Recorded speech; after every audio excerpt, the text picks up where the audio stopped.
I like kind of wanted that check. Woo! Javier, listen, before we get into what it is you want to talk about, how are you doing? Doing pretty good. It's been a pretty amazing course. This is my 6th year. Oh, really? Yeah. Does it get better every year, or does the tolerance go up? It's better every year. Okay, hell yeah. I like to hear this. I like to hear that. I like to hear that. This is my very first forest. My very first electric forest. I've spent many nights sleeping alone in the woods. I don't know if that counts. It counts. You texted me something fascinating, man. You texted me something really fascinating. Would you like me to kind of give the audience like an overview of what it is? So we're gonna do this like the movies where they tell you the end and then they Oh, we're gonna Pulp Fiction it! We're gonna Pulp Fiction it! I'm gonna tell you the end and then we're gonna rewind and I'm gonna let you come to the conclusion that I come to. Because for me, this is the craziest, single fucking weirdest thing that's ever happened. And I can think of no better crowd to share the story with you guys. Go ahead. Try not to build it up too bad because that way, just in case. Well, see, if I tell them the beginning and it captures them, they'll stay for all the bullshit details. Okay, great. So Pulp Fiction, hit us with the middle of the story. So the punchline is my best friend died and came back as my cat like 2 weeks after his funeral. That's the punchline. How we get there is a fucking roller coaster. I'll rewind. We'll go back circa 2015. I'm just getting into the scene. I don't really go to music festivals, but I'm like looking for my tribe. I started going to shuffle meets, meeting people, meeting people, kind of getting really into the vibe. And I met this guy named Nova, who changed my life forever. And this is where shit gets weird. So he starts teaching me to shuffle. We start going to meets. We're kind of like best friends. Like we just met. It was like we're separated from birth kind of thing. Yeah. And it was just like I lost a brother I never had. Like it was just incredible. I've never had that kind of experience with another human being. Yes, sir. And so we started building this friendship, and he's helped me unload a lot of the trauma I had in my life. Psychedelics. It was my first time kind of doing psychedelics, kind of getting into like using it as a medicinal purpose. Okay. And he was a very spiritual person, but at the time I was agnostic. I didn't believe in anything that wasn't tangible. He had to show it to me to believe it. Sure. And this is where shit gets weird. So we're hanging out one day, it's like November 2016 in my room, we're tripping, and we're just having one of our bullshit conversations. And he's like, bro, what would you do if you died tomorrow? I was like, what do you mean? He's like, what would you do? He's like, I'd come back and haunt you. Like, what do you mean? He said he would come back and haunt you? I said I would come back and haunt you. Oh, He was that's like, kind of a dick answer. I mean, like, we were tripping. Like, well, I don't know. What was I supposed to say? I think I had a shot. So I had to come back and haunt you and be like, woo, you're fucking my friend. So he looks at me, he goes, I'm gonna come back as your pet. And he's like, oh, I see the way you are with animals. Like, I would love to just be sit there.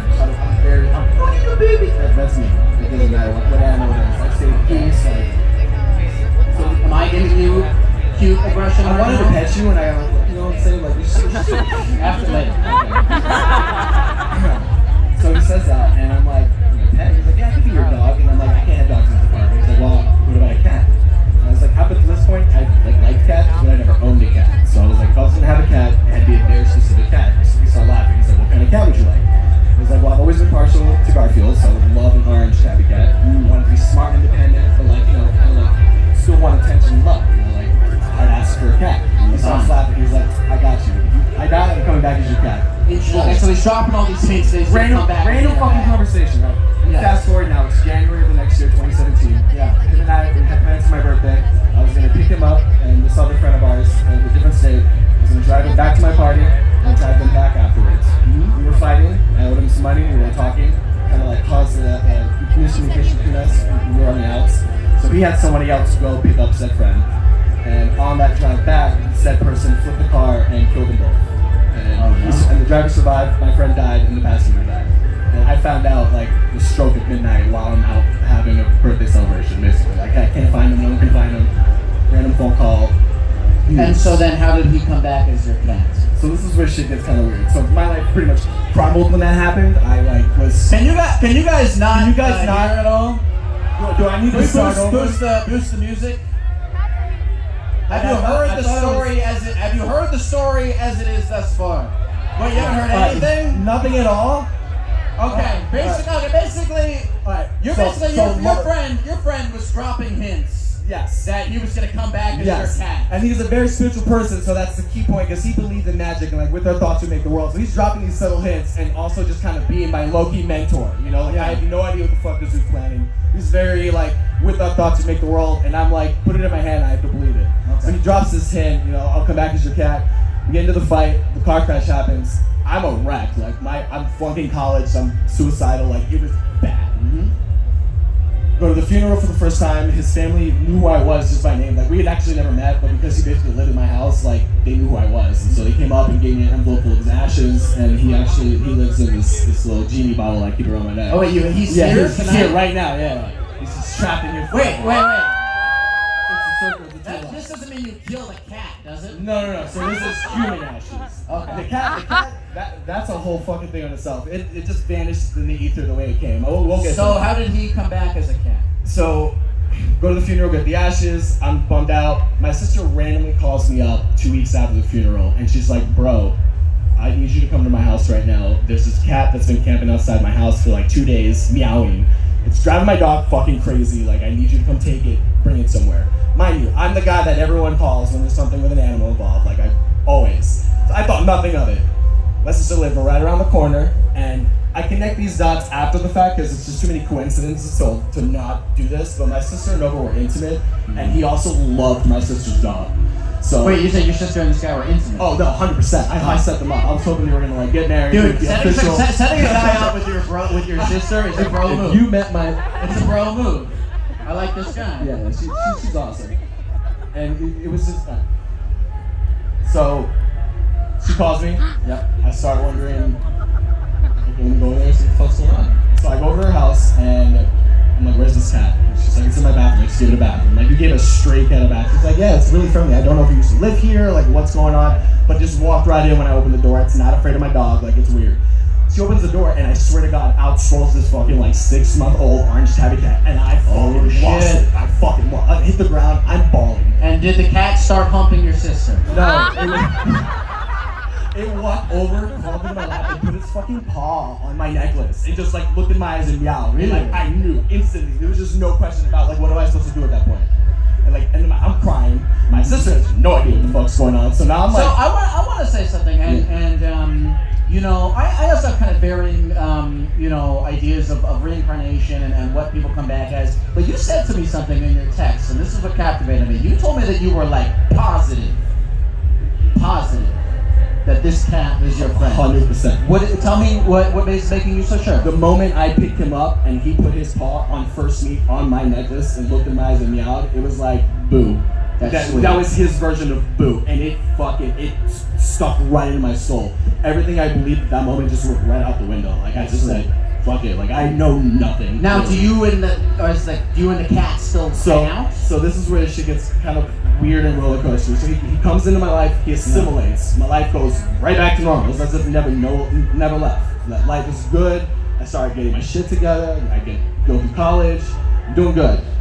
I start trying to give the cat some freedom because he's very bored. He's a very different cat. Like he's exactly what I asked for in every way, but he's very like not catty cat. Like he didn't like to like jump on shit and like he was just like, I don't know what I'm doing in the cat's body. It was very much that when you look at this cat. And so I started trying to give him some like shit to do, like let me teach him to go outside. Yeah. And he vanished one day and I went ballistic. Like I thought I was gonna lose myself.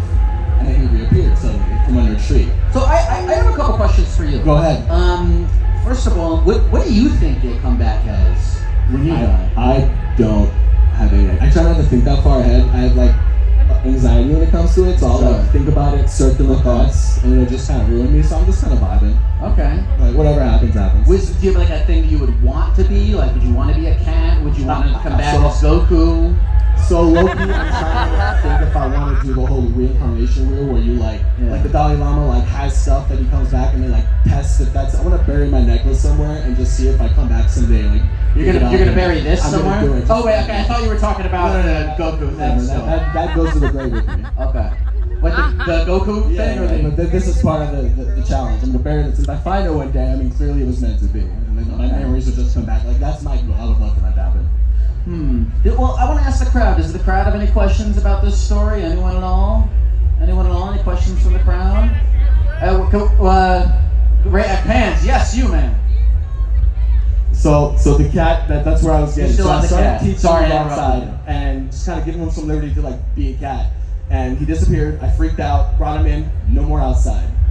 2 years go by, my life's way better than it was. Start feeling like it's time to do it again. You know, I'm moved to North Carolina. Life is going great. We have like nice woods behind us. I trust him to go in. Like, so I let him out. He starts chilling. He's having a good life. He's loving it. Doesn't want to come back in unless there's food involved. So we had a ritual like, boom, food. You come in. It was not any kind of issue, right? This is where she gets weird. 2 weeks before his sudden disappearance, we're driving home one night, and then we watched a cat run across the road, and the car in front of us hit it. And we freaked out, because this was right down the block from our house. We pull over, it was instant. Like, there was nothing we could do. No collar. The cat passed A away. different cat. Like a Oh, random it's a different cat. No collar, no nothing, no identification. We got home, and we were like, could this have been our cat? Like, we thought, like, he's so close to home. What if this was our cat? Like, what if he just went out for one night and just didn't come home? And the thought passed me, like, I'm okay now. You're like, you're to leave and not come back? I'd be good. Literally 2 weeks after that, his nightly You stroll. know, for a guy who says that you love animals, telling a story about how a cat died made you feel really at peace. I don't think I was at peace with it. It was more so like that was nature, and I was just there to observe it. I had no part in it. So we cried. I when it happened. guess to sum all of this up, like, what do you feel like you learned from this experience that you are taking away with you? You know nothing, and keep your eyes open for everything and anything you see around you. Like, there's magic in everything. You just gotta look for it. I love that. Give it up for Javier, everybody. I have one last question. You wrote Javier parentheses broomstick. So a lot of people, What does that see mean? me with a stick, and I spin it, and so that's my moniker, the broomstick ninja. Okay, I thought it was like a witch thing. And then the hashtag James Scott broomstick ninja. Do you use it to hit people? I could. I try not to because it hurts quite a bit. Security watch this guy. I left the stick just so you could. Give it up for Javier, everybody.